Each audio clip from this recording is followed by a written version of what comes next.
एक गांव में एक किसान रहता था।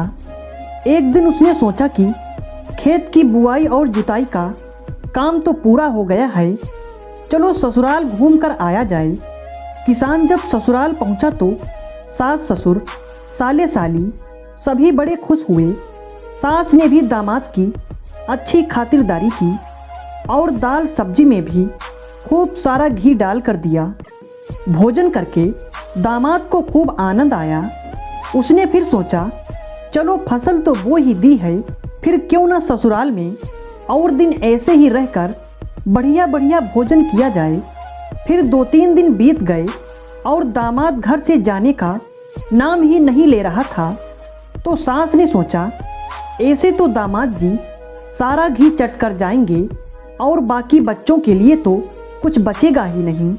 इन दिनों तेज सर्दी के कारण घी हंडियों में जम रहा था, इसलिए उसे बिल्ली से बचाने के लिए वह उसे रस्सी से बांधकर छत पर लटका कर रखती थी।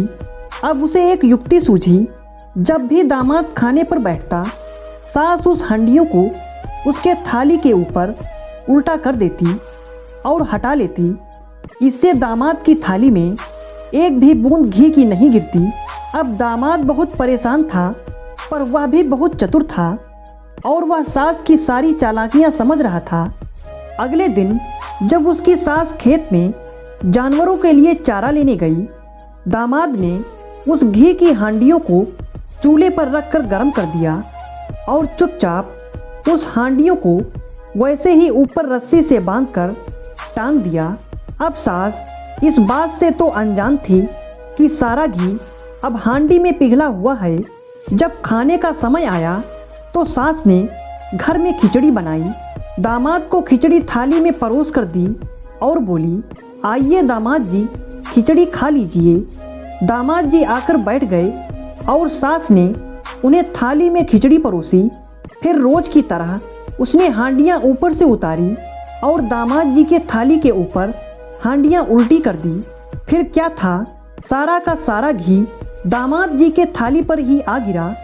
दामाद की थाली में सारा का सारा घी गिरने से सास तो अब हड़बड़ा गई और इसी हड़बड़ी में आनन फानन अपने बच्चों को आवाज़ लगाने लगी, अरे चुंगू मुंगू, झुमरू झुमकी, जल्दी आओ, आज तुम्हारे जीजा जी के साथ एक ही थाली में खाना खाते हैं।